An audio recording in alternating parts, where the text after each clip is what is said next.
fucking Скопје, уште по fucking дебар мало, купен стан од 43 квадрати е 120.000 евра.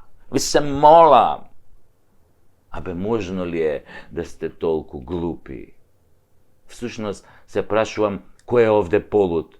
Овој што продал стан од 43 квадрати за 120.000 евра или овој што купил стан за 120.000 евра? У fucking Скопје, у fucking дебар мало. Кај што луѓето кои ќе искочат на тераса си дишат у врат од другата страна тој комшијата што е у зграда, си гледаат у купатило кој се бања. Она девојчено што пред неколку дена објави дека во Њујорк можеш да купиш 2 стана од по 60 квадрата за тие пари, сега сигурно добила напад на икање која разбрала за дебар мало. Еј, стварно, станов кај се наоѓа, у кој дел на дебар мало? Во оној кај морето со поглед на светилникот со шеталиштето долу кај што има палми, мир и тишина. Еј, ондека кај она кај лежалкана што гледа кај што лежи Джейл Ло у бикини. Таму е станот. Жими Ашимов е таму. Станот е во дебар мало кај што со комшијата, како што реков, преку тераса си подавате црвен пипер, купус зелка, кисели краставички, додека другиот комшија ви гледа у спалната, додека клецката жена ви, нели, или швалерката, нели.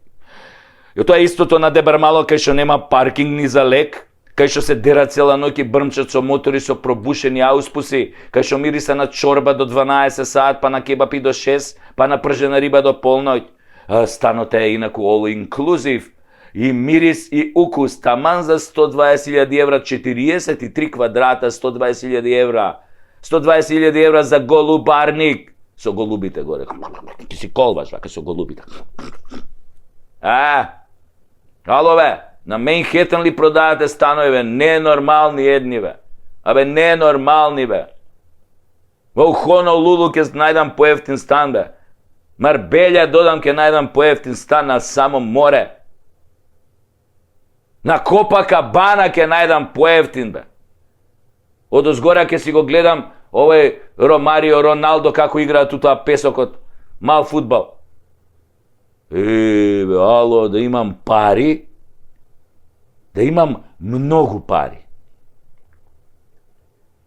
И да купам стан од 120.000 евра у fucking дебар мало. Треба да сум ретардиран, малоумен.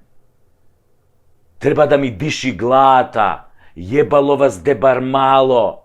За да купиш стан од 43 квадрата по цена од 120.000 евра, треба да не си го мрднал ташакот за тие пари, бе. А си црнчал 12 сата дневно во некој скапан погон. А ако си црнчал пак 12 сати дневно во некој скапан погон, немало да ти падне на памет ваква глупост.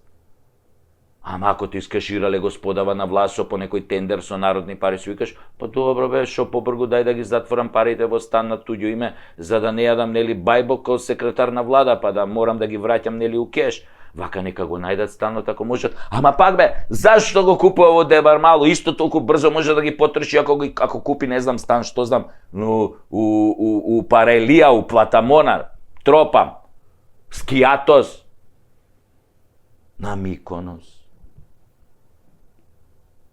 Па да почувствува и некои други убавени, телесни, освен тоа што емотивно се задоволил кога си го купил станот. А Миконос плаче за такви емотивно-психички, телесни убавени. А тој што го продавал, тој стан знае дека има гуски, ќурки, овци.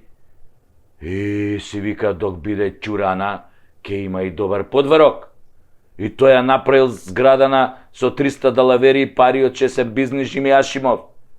И сега добро ги подзапарал ова парички, бе. Еднаш констатиравме заедно со стручњаците за корупција дека корупцијата е таму кај што нема логика и пазарна цена. Ако автопатот е 1.300 милиони, а истиот во друга земја само 300 милиони, тоа по некоја логика значи дека овде некој краде. Дека овде некој е корумпиран. Затоа оние што продаваат си нашле овци во овие што купуваат. или и на волците и на овците, нели им одговара. Во секој случај парите неќе да се нивни. Мислам во моментов се нивни, ама како ги стекнале тоа само во нормална држава се сознава, не во ваква како оваа козоебина. Во оваа нашава јог бурда јавашлук и јарамилак. Погледнете го само пазарот на недвижнини, иако има преку 80.000 слободни нови станови, се продолжува да се гради и да растат цените. Што значи тоа бе? Тоа значи озаконување на нелегално стекнатите пари. И перење на пари? Кај нас никој не проверува каде влегуваат позаемниците на градежните фирми или каков е капиталот во странските фирми кои се јавуваат како инвеститори. Да се проверува парите и личностите, немаше Македонија да биде Елдорадо за сите што сакаат нелегални пари да претворат во згради, а потоа некои овце ќе купат станови по 2000 евра квадрат со легални пари од кредити, ќе се задолжат во наредните 100 години, а господава граđевинци ќе се ги вртат парите и ќе направат огромен профит. Профитот ќе остане за следните згради од по 25-30 ката на место нели на зеленило, а поземиците ќе ги обелаат, ќе си ги вратат. Нели, повеќе тие не се пари од тендери, од бело, од криминал, тоа се чисти пари. Некој вели градежна мафија. Ако се пресмета колкав е бројот на политичари што се во градежниот бизнис со сеуслужните фирми на нивните деца, слободно може да го носи називот политичко-градежна мафија. Прашањето е, дали има спас? Има. Оној момент, кога корупцијата ќе се намали на мал процент, ќе се намалат и изворите на црни пари кои ќе може да бидат шприцани во градежништвото.